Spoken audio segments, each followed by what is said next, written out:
Cookery சேனலை பார்த்து யார் வேணாலும் சமையல் பண்ணலாம். ஆனா சுவையான சமையல் பண்றது எப்படி? நான் இதயம் நல்லெண்ணெயில சமையல் பண்றேன். ஆஹா ஓஹோன்னு பாராட்டுறாங்க.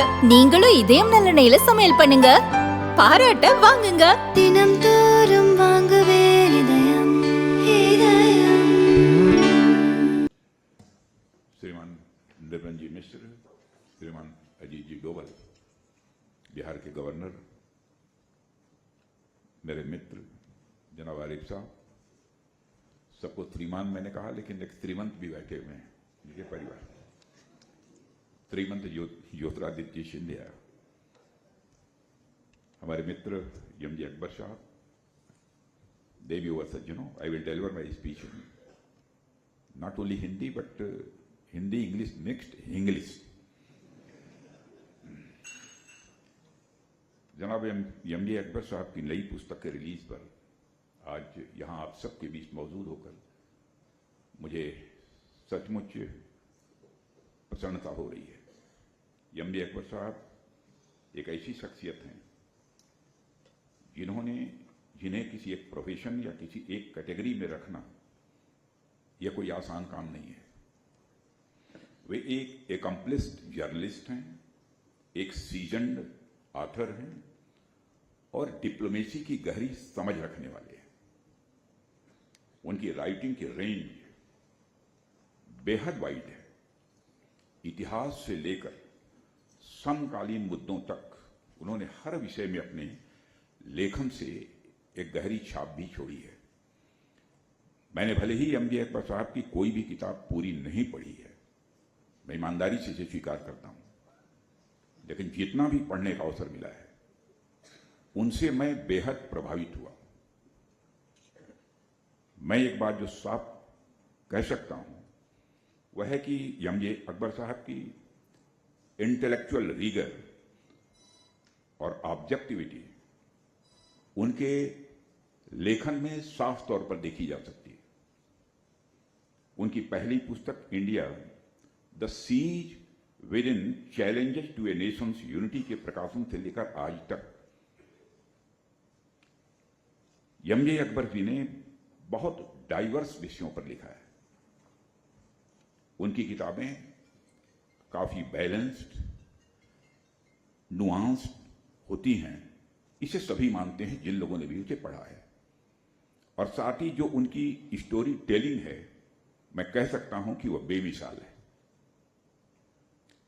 यहां पर मैं एक बात और जोड़ना चाहता हूं कि उनकी सभी राइटिंग्स में एक बात कॉमन है, वह है उनकी इंटेंसिटी ऑफ ऑब्जर्वेशन और उनका कमिटमेंट टू हिज क्राफ्ट। इतिहास जैसे विषय पर उनकी पकड़ काफी मजबूत है। जब उनके इतिहास के ज्ञान का संगम उनकी धारदार लेखन शैली से होता है तो मैं कह सकता हूं कि उसका प्रभाव बहुत ही जबरदस्त होता है। देवियों सज्जनों, मैं यहां एम जे अकबर जी की राइटिंग स्किल्स का एक एग्जाम्पल इस किताब से आपके समक्ष रखता हूं। उन्होंने लिखा है कि औरंगजेब के जन्म से कुछ दिन पहले जहांगीर ने आकाश में एक भाले के आकार का कॉमेट देखा। इससे 3 वर्ष पहले जब दारा शिकोह का जन्म हुआ था तब सूर्य ग्रहण लगा था और एम जे अकबर जी ने इन दोनों घटनाओं को जोड़ते हुए बहुत ही सुंदर एक निष्कर्ष निकाला है। वे लिखते हैं, both astral events were considered ominous by Jahangir. In retrospect, they might serve as a metaphors, and the Dara Shikoh was eclipsed, but the Aurangzeb meteor burnt out the empire. Aurangzeb निसंदेह एक बेहद कट्टरवादी शासक था, इसमें कहीं दो मत नहीं है, जिसने अन्य धर्मों और विशेषकर हिंदू धर्म के लोगों को बहुत ही प्रताड़ित किया। इतिहास इस बात का साक्षी है। लेकिन ज्योतिष विद्या की शक्ति इतनी प्रबल थी कि वह भी उसे नजरअंदाज नहीं कर सका। एम जे अकबर जी ने अपनी किताब में दिखाया है कि उसके हारोस्कोप में पहले से लिखा था कि उसका शासन कैसा होगा और उसके जाने के बाद क्या होगा। और औरंगजेब ने खुद कहा था कि मेरे बाद फिर क्या आस होगा। यही एमजे अकबर जी की इस पुस्तक का टाइटल भी है, after me chaos, astrology in the Mughal empire. और इस बात से न सिर्फ एमजे अकबर जी ने की लेखनी की अद्भुत शक्ति का पता चलता है, बल्कि एस्ट्रोलॉजी की शक्ति का भी पता चलता है। देवियों और सज्जनों, हम बहुत बड़े ब्रह्मांड में रहते हैं। ज्योतिष हमें सिखाता है कि ब्रह्मांड में एक लय है, सब एक दूसरे से कनेक्टेड है। जो कुछ भी हम सभी के जीवन में घट रहा है वह माइक्रो या मैक्रो रूप से कनेक्टेड है। और इस बात को हम बटरफ्लाई इफेक्ट से भी समझ सकते हैं। किसी भी सिस्टम में एक छोटा सा बदलाव, एक छोटी सी घटना unanticipated chain of events create कर सकती है। कल्पना कीजिए कि आप सुबह अपने घर से सिर्फ 30 सेकंड देर से निकलते हैं क्योंकि आप अपनी चाबियां भूल गए थे। इस छोटी सी देरी की वजह से आपकी बस छूट जाती है और आप अगली बस पकड़ते हैं। उसी बस में आप किसी ऐसे व्यक्ति से मिलते हैं जो बाद में आपका बहुत अच्छा दोस्त बन जाता है। उस छोटी सी घटना ने आपकी पूरी जिंदगी का रास्ता बदल दिया। यही है बटरफ्लाई इफेक्ट। एक बहुत ही छोटी घटना भी समय के साथ एक बड़े और अनएक्सपेक्टेड परिणाम को जन्म दे सकती है। अब सोचिए हमारी दुनिया कितनी जुड़ी हुई है। सब कुछ एक दूसरे से जुड़ी है। आपका काम, आपके फैसले, यहां तक कि आपकी चाल। और जैसा मैंने पहले भी कहा, क्योंकि पूरी दुनिया आपस में जुड़ी है, सभी ग्रह नक्षत्र भी हमारी जिंदगी पर असर डाल सकते हैं। मेरा मानना है कि पॉलिटिक्स एथिक्स के बिना अधूरी है। ऐसा ही मैं मानता हूं कि विज्ञान धर्म के बिना अधूरा है। यदि धर्म न हो तो विज्ञान भी अपनी जड़ों से कट जाएगा। इसलिए भी प्राचीन भारत में टेम्पोरल और स्पिरिचुअल डोमेन्स अलग अलग नहीं माने जाते थे। उदाहरण के लिए गुप्त राजवंश के समय में मैथमेटिक्स, एस्ट्रोनॉमी और कैलेंड्रिक्स और डिविनेशन मीन्स रेयर साइंस के ज्ञान और एस्ट्रोलॉजी को एक ही सब्जेक्ट के रूप में इसे देखा जाता था, जिसे ज्योतिष कहते थे। ज्योतिष शास्त्र का अर्थ है द साइंस ऑफ स्टार्स। ज्योतिष का विषय यह पढ़ना था कि ग्रह नक्षत्र इंसान की जिंदगी को कैसे प्रभावित करते हैं। और यह माना जाता था कि ग्रहों की चाल और स्थिति न सिर्फ मौसम को बल्कि इंसान के स्वभाव और व्यक्तित्व से लेकर उसके भाग्य तक सब कुछ प्रभावित करता है। उदाहरण के लिए जब भगवान बुद्ध का जन्म हुआ था तो एक एस्ट्रोलॉजर ने कहा था कि यह बच्चा या तो महान राजा बनेगा या एक महान धार्मिक शिक्षक बनेगा। और हम सभी जानते हैं कि भगवान बुद्ध दुनिया के सबसे महान शिक्षक बने। भारत के ज्ञान और विज्ञान का लोहा पूरा विश्व मानता था। 11वीं शताब्दी के सईद उल अंदालुसी ने भारत के बारे में लिखा है, the first nation to have cultivated science is India. The first nation to have cultivated science is India. और उसने आगे लिखा है, the Indians have made great strides in the study of numbers and of geometry. They have acquired immense information and reached the zenith in their knowledge of the movements of the stars and the secrets of the skies as well as other mathematical studies. साथियों, 773 ईस्वी में जब सिंध के राजा का एक प्रतिनिधिमंडल Baghdad आमंत्रित किया गया था तो वहां के राजा ने एक विशेष उपहार की उनसे मांग की थी। और वह अमूल्य उपहार एक हैंड रिटेन मैन्युस्क्रिप्ट थी, जिसे समझाने के लिए उज्जैन से ज्योतिषी भी भेजे गए थे।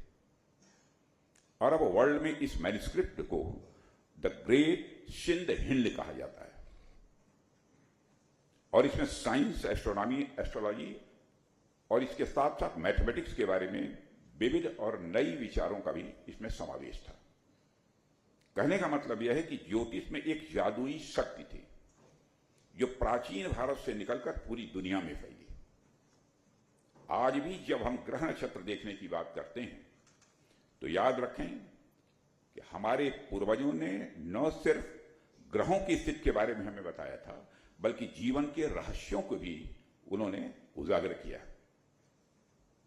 और यह बात मुगलों ने भी मानी, और इस बात का प्रमाण है यमजे अकबर जी की यह किताब। उन्होंने दिखाया है कि कैसे हर मुगल राजाओं के पास अपने एस्ट्रोलॉजर्स थे, ज्योतिषी थे।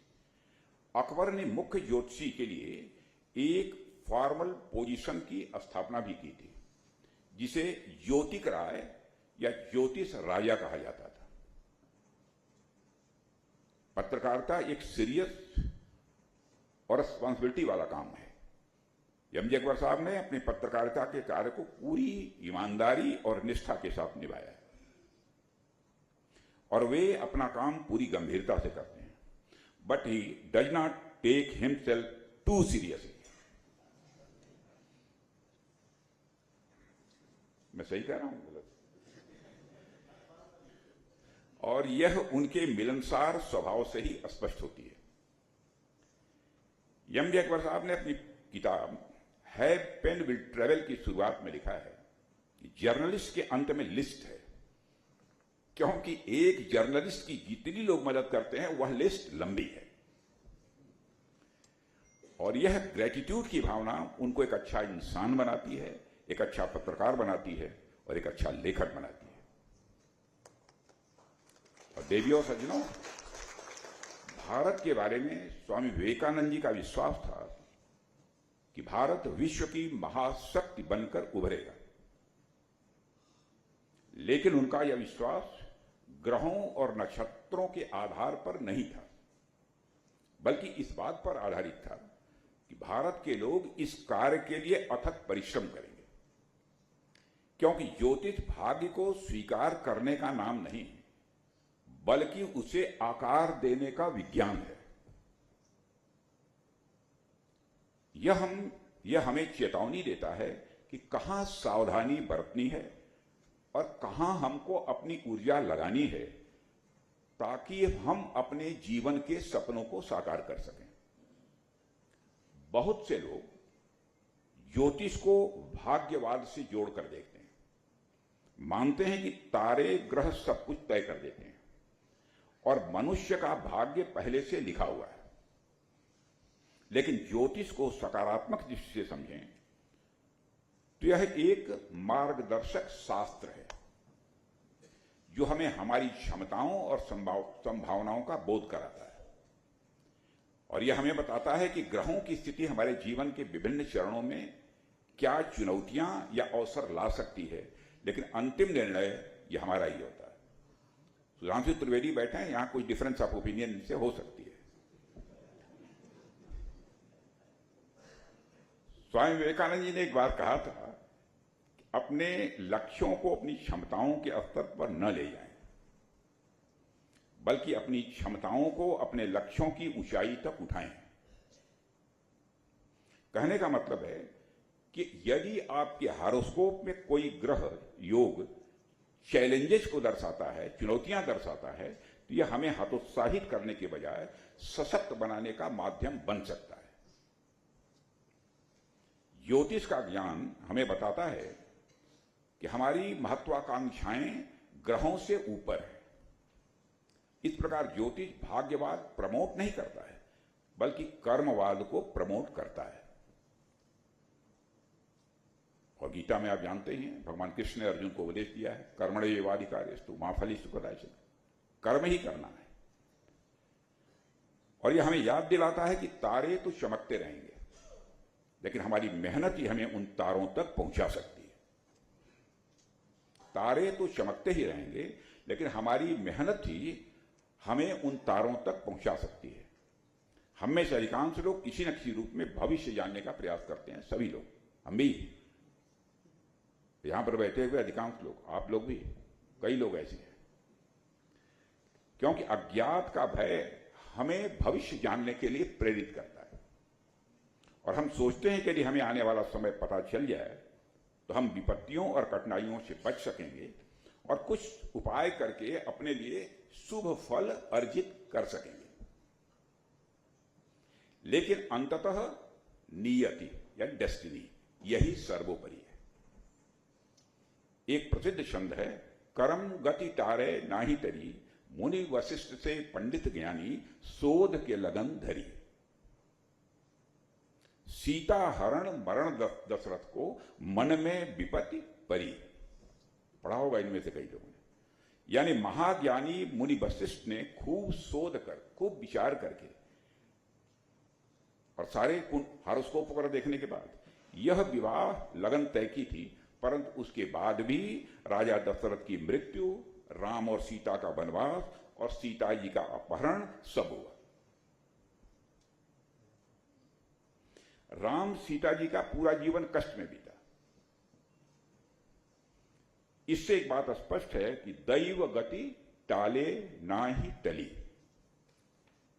यानी संसार के सबसे बड़े ज्ञानी और ज्योतिषी भी उस कर्म गति को नहीं बदल सकते जो पूर्व निर्धारित है। उस कर्म गति को नहीं बदल सकते जो पूर्व निर्धारित है। किंतु इसका यह अर्थ नहीं लगाया जाना चाहिए कि हम निराशा या निष्क्रियता में डूब जाएं। इसका यही संदेश है कि हमारे हाथ में केवल एक ही साधन है, वह है कर्म,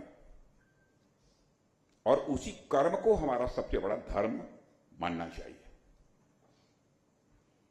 आज हम भारतवासी इसी कर्म पथ पर अग्रसर हैं। अनथक परिश्रम, अडिग संकल्प के साथ हम अपने देश को इतना सक्षम और सशक्त बना रहे हैं। कोई भी अनदेखी चुनौती, ऐसी चुनौती जो दिखाई नहीं देती है, कोई भी अप्रत्याशित यानी अनएक्सपेक्टेड परिस्थिति हमें विचलित न कर सके। नियति या डेस्टिनी हमारे भाग्य का निर्धारण करती है और कर्म ही उसे फलीभूत करता है। और इस विश्वास के साथ हम सबको एकजुट होकर निरंतर आगे बढ़ते रहना है। साथियों, वर्तमान में भारत दुनिया की चौथी सबसे बड़ी अर्थव्यवस्था है। भारत 2030 तक अनुमानित $7.3 ट्रिलियन की जीडीपी के साथ तीसरी सबसे बड़ी अर्थव्यवस्था बनने की राह पर है। इंटरनेशनल मॉनिटरी फंड के अनुमान के अनुसार यदि एवरेज ग्रोथ रेट्स को देखा जाए तो भारत 2038 तक परचेजिंग पावर पैरिटी की दृष्टि से विश्व की दूसरी सबसे बड़ी अर्थव्यवस्था बनने की राह पर आगे बढ़ रहा है। एमजे अकबर साहब ने एक जगह लिखा है, you may recognise the present without the knowledge of the past, but you can not understand it. इसलिए अगर भारत का वर्तमान उदय समझना हो तो हमें 11 साल के हमारे कार्य देखने होंगे। यह सब अगर संभव हुआ है तो ट्रांसफॉर्मेटिव पॉलिसी रिफॉर्म्स के कारण ही हुआ है।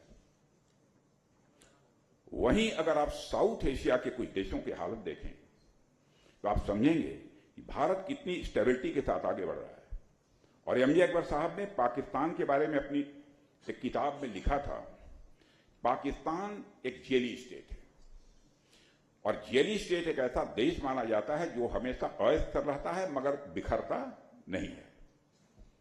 आज दुनिया भी पाकिस्तान के बारे में यह समझ सकती है, लेकिन आज जैसे पाकिस्तान की हालत है उस संबंध में बिखरेगा या क्या होगा ये ऊपर वाला ही जाने, मैं नहीं कहना चाहता कुछ। साथियों, अंत में मैं एमजे अकबर साहब की उन किताब के लिए अनेक बधाई देता हूं और इस किताब के बेस्ट सेलर बनने की मैं अपनी शुभकामनाएं भी देता हूं। और it is often said that the journalism is the first draft of history. मगर मैं यह बात पूरे विश्वास के साथ कहता हूं कि जब जर्नलिस्ट की भूमिका में एमजे अकबर साहब जैसी शख्सियत होती है तो उनका लिखा हुआ हिस्ट्री का फर्स्ट ड्राफ्ट भी होता है और लास्ट वर्ड भी होता है। इसलिए मैं आशा करता हूं कि आने वाले समय में वे ऐसे ही अनेक इंटरेस्टिंग और इंटरव्यूइंग विषयों पर लिखते रहेंगे। इन्हीं शब्दों के साथ मैं पुस्तक के लेखक यमजी अकबर साहब को हृदय से शुभकामनाएं देते हुए अपना निवेदन समाप्त करता हूं।